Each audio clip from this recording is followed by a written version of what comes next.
रामलला के दर्शन का आज दूसरा दिन अयोध्या में श्रद्धालुओं की उमड़ी भारी भीड़। सुबह से ही कतार में खड़े हैं श्रद्धालु।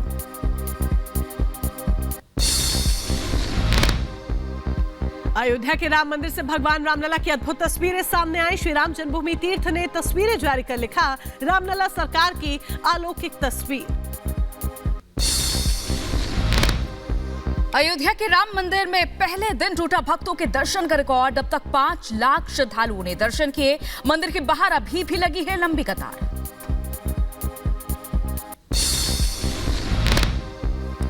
अयोध्या में भारी भीड़ के बीच सीएम योगी ने खुद संभाला मोर्चा। राम जन्मभूमि परिसर में हाई लेवल बैठक की। प्रमुख सचिव गृह, स्पेशल डीजी और आला अधिकारी मौजूद रहे। राम भक्तों के दर्शन व्यवस्था पर चर्चा हुई।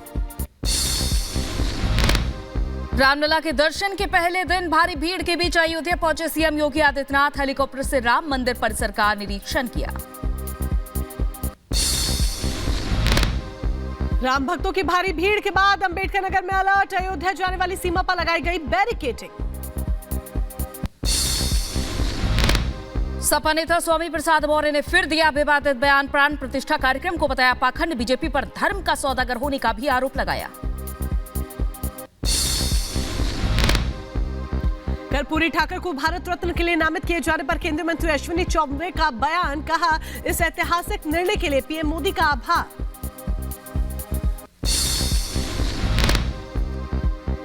भारत रत्न के लिए कर्पूरी ठाकुर के नाम के ऐलान पर उपेंद्र कुशवाहा का बयान। कहा, गरीब और पिछड़ों की लड़ाई लड़ने वाले को मिला है सम्मान।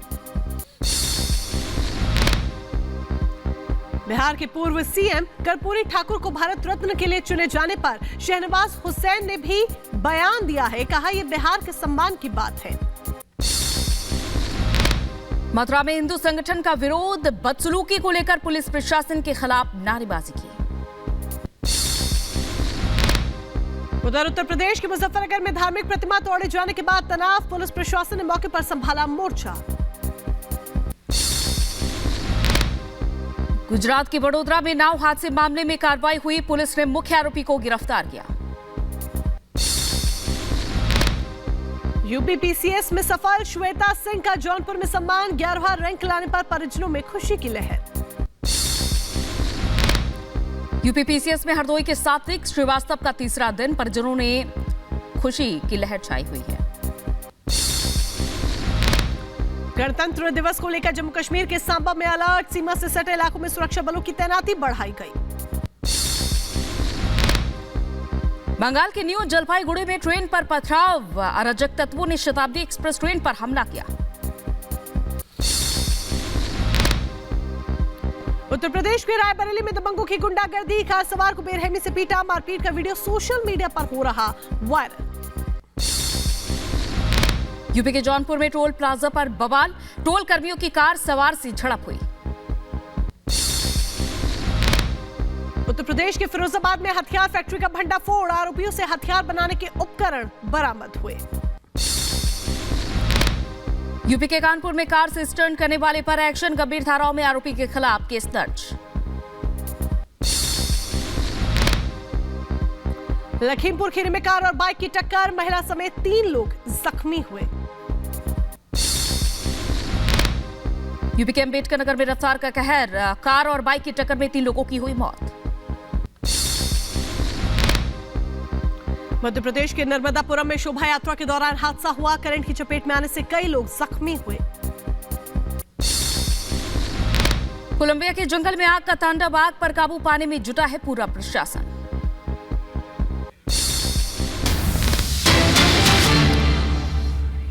और आपको बता दें, कर्पूरी ठाकुर को भारत रत्न दिया जाएगा। बिहार की राजनीति में एक बेहद अहम चेहरा रहे कर्पूरी ठाकुर, जिन्हें भारत रत्न से नवाजा जाना है। बिहार के पूर्व सीएम थे कर्पूरी ठाकुर। जेडीयू ने मोदी सरकार का इस फैसले के बाद आभार जताया है, धन्यवाद दिया है।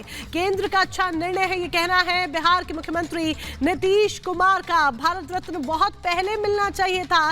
लालू प्रसाद यादव ने इस बीच ये बात कही। तो बड़ा फैसला लिया गया है और इस फैसले के बाद कहीं ना कहीं हर कोई इसी में खुशी की लहर देखी जा रही है। तो कर्पूरी ठाकुर की आज 100वीं जयंती के मौके पर जहां एक तरफ लोग उन्हें याद कर रहे हैं, तो वहीं केंद्र सरकार की इस बड़ी घोषणा के बाद बिहार के लोगों में जश्न का माहौल है। पूरी रिपोर्ट आपको दिखाते हैं।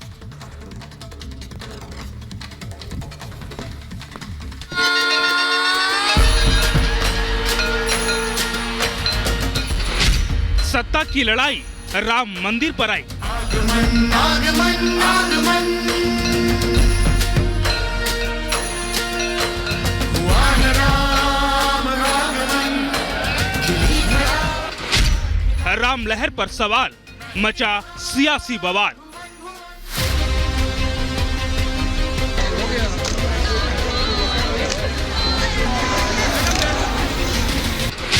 प्राण प्रतिष्ठा पर घमासान, विरोधियों के विवादित बयान।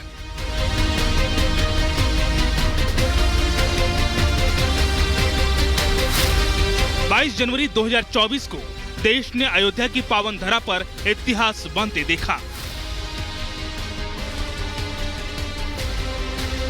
करीब 500 सालों के लंबे इंतजार के बाद आखिरकार वो शुभ घड़ी आई जब अयोध्या में प्राण प्रतिष्ठा के बाद रामलला अपने भव्य मंदिर में विराजी। हालांकि करोड़ों देशवासियों की आस्था का ये उत्सव भी सियासी विरोधियों को पच नहीं रहा। अयोध्या में रामलला की प्राण प्रतिष्ठा हो गई, लेकिन विपक्ष राम के नाम की सियासी निष्ठा को छोड़ पाने में असमर्थ दिखाई दे रहा है। और राजनीति से जुड़ी बात कर लेते हैं, क्योंकि लोकसभा चुनाव नजदीक है। लेकिन उससे पहले बिहार की सियासत की बात करें तो हलचल तेज हो गई है। नीतीश को लेकर कयासों का बाजार लगातार गर्म है। वजह मंगलवार को अचानक से राज्यपाल से मुलाकात है। इस मुलाकात को लेकर कई कयास लगाए जा रहे हैं। किस तरह की गहमा-गहमी का दौर देखा जा रहा है, जरा इस रिपोर्ट के जरिए समझिए।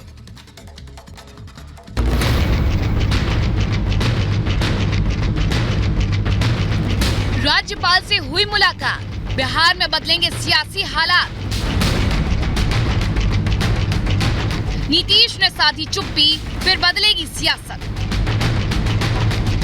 बिहार की जनता को एक बार फिर से सरप्राइज मिलने वाला है। ये सवाल हम इसलिए पूछ रहे हैं क्योंकि सीएम नीतीश कुमार अचानक बिहार के राज्यपाल राजेंद्र विश्वनाथ आर्लेकर से मुलाकात करने पहुंच गए। इस मुलाकात के बाद अटकलें लगने लगी हैं कि क्या नीतीश कुमार एक बार फिर से पाला बदलेंगे। क्या नीतीश इंडिया गठबंधन छोड़कर एक बार फिर से बीजेपी के साथ जाने को तैयार हैं? ये तमाम सवाल इन तस्वीरों के सामने आने के बाद से उठ रहे हैं। इन तस्वीरों ने बिहार में जारी शीतलहर के बीच राजनीतिक तापमान को और बढ़ा दिया है।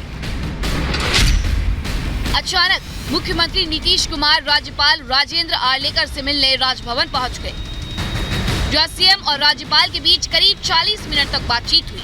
लेकिन दोनों के बीच क्या बातचीत हुई ये पता नहीं चला। सीएम भी राज्यपाल से मिलने के बाद पत्रकारों से बिना बात किए ही निकल गए।